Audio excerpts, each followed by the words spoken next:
এবার আমি রান্নাটা শুরু করে দিই। আমার হাতে দেখতে পাচ্ছেন গরম মশলা, এই গরম মশলা দিয়ে দিলাম। তারপর দিয়ে দিলাম 2টা তেজপাতা। এখন দিয়ে দিব তেল।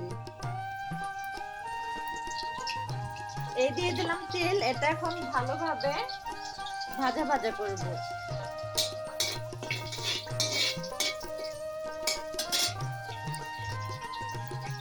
সঙ্গে দিয়ে দিলাম একটু জিরা, কাঁচা জিরা। এখন দিয়ে দিব পেঁয়াজ। তেলটা গরম হয়ে গেছে, এই পেঁয়াজটা দিয়ে দিলাম।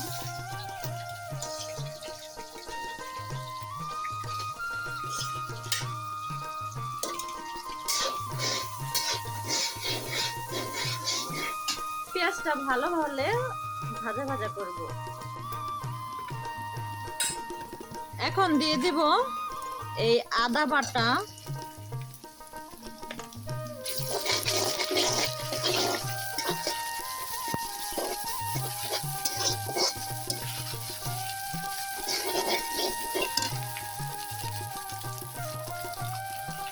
একটুখানি পানি,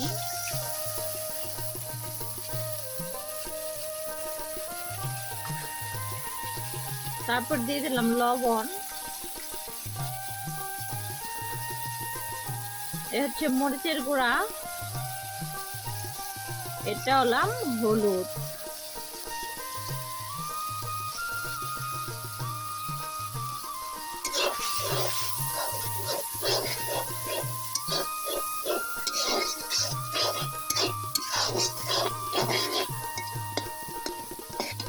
এখন এটা একটু কষাবো, তারপর এখানে দিয়ে দিব মুরগির মাংসগুলা।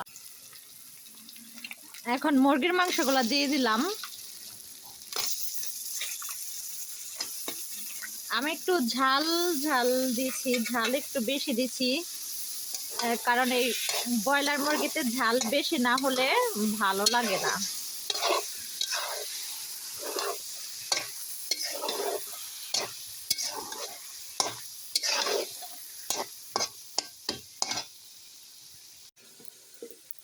তো মাংসটা কষাচ্ছি, মাংসটা দেখতে খুবই সুন্দর কালার আসছে। এখান থেকে দেখা যাচ্ছে না, আমি দেখাচ্ছি, দেখেন মাংসটা খুবই সুন্দর কালার আসছে। মাটির চুলায় রান্না এরকম আগুনের ভিতরে খাবারগুলা খেতে খুবই ভালো লাগে। এই মুরগির মাংসটা কষানো হয়ে গেছে, দেখেন কত সুন্দর কালার আসছে। তো চিন্তা করতেছি ভাত আর রান্না করবো না, এর সাথে একটু পোলাও রান্না করব।